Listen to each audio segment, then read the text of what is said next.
Now, our guest tonight is a London hat maker who has just won the King's Foundation Young Entrepreneur Award.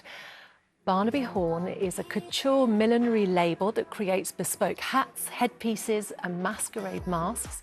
It's named after the founder, who's here in the studio with me now, alongside some of his amazing creations, which I think we can see on the desk. Yeah, look, Barnaby, welcome to the studio. We'll talk through some of these in a second, but first of all, should we just take a look at what happened yesterday when you got your award?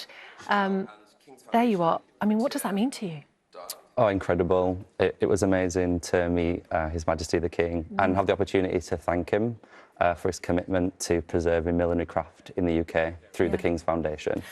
Some extraordinarily famous faces there. Did you get to chat to any of them? I did. I'm going to name drop too much now, but yeah, I got to speak to Kate Winslet, who was just excited about hats and was like, "Oh, you need to make hats for films." I'm like, "Yes, I would love to do that." Cool. And yeah, just, I mean, David Beckham and Patrick, who presented me with the award, who is lovely as well. Yeah, he's a bit of an inspiration, isn't he, for designers and people in textile. The King, you mentioned, I guess possibly you've met him before because you did your kind of, what would you call it, your fellowship, wouldn't you, at Highgrove? It was actually the first time, so it was the first time I got to speak to him. And I was wearing my little badge, which was talking about the 35 under 35, which is 35 makers, a community of people that were selected from the foundation and further afield that represents his values. So we had quite a lot to talk about. I was thinking that I might just say hi and bye, but we actually got to talk about millinery and what it means to keep the craft alive in the UK. And yeah, it was just wonderful to speak to. I bet. Now listen, let's have a look at some of these hats then. I was going to ask you what your inspirations are, but I can see what's going on with this one. Yeah, surrealism. I love surreal hats. And yeah, I'd have to put this on. Amazing. But, yeah, surrealism, like queer characters from literature and history. Yeah. Also been able to kind of create my own characters and really pay attention to the location of where the hat goes. It's obviously a very theatrical place where dreams happen, where our thoughts and desires are. So I like to make hats that are like artifacts of storytelling, and they can kind of tell a story when they're, when they're even not been worn. So, that's extraordinary. This one that we're just seeing here now, that's the yellow one. That's actually that's this one. It's a little bit more wearable. Yeah. Yeah.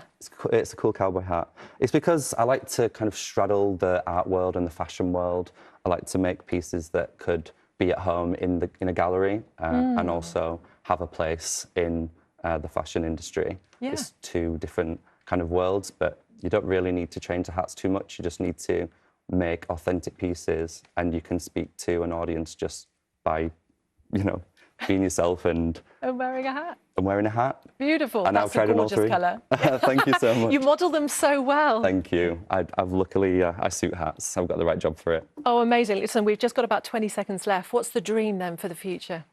I just want to expand what I'm doing with Barnaby Horn. It's an experimental practice where I create pieces that are, as I say, artifacts of storytelling, and I want to kind of expand and have like pieces that go along with it, like performances that are anchored by a hat and collaborations. How exciting. How exciting. Barnaby, congratulations. Thank you so much. And it's been amazing to see you in your hats. Wonderful. Thank you. Lovely to meet you. Now, some more fashion and design. Her collections are as iconic as her name itself. Dame Zandra Rhodes has been synonymous with London fashion since she first hit the scene in the late 60s. She designed garments for Princess Diana, Freddie Mercury and Mark Bolan. Now, some of those pieces from her personal archive go to auction next week, and Anna Geary's been taking a look. The white dress with the wrap, where she didn't want to be exposed when she got out of a car. A dress worn by Princess Diana, no less. And it goes on sale next week.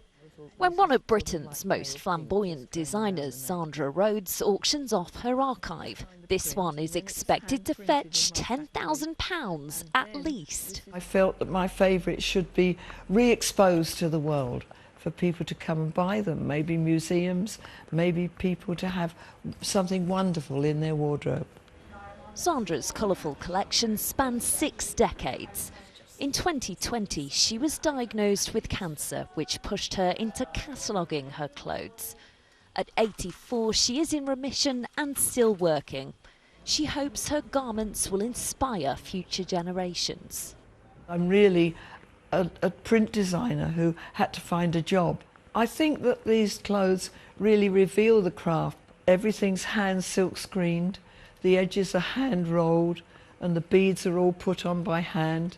Handcrafted garments that won't come to light anymore. The proceeds of any sales will benefit her foundation to preserve Zandra's legacy and artistry. The foundation, it will be at the top of the Fashion and Textile Museum in Bermondsey, and will be for people to study my work. We're also working out that different key people like the Met and FIT in New York and the V&A will have precious pieces. Pieces such as those made for icons like Freddie Mercury. Fashionistas can view Zandra's bright and bohemian looks on Sunday and Monday before they go under the hammer. Anna Geary, ITV News.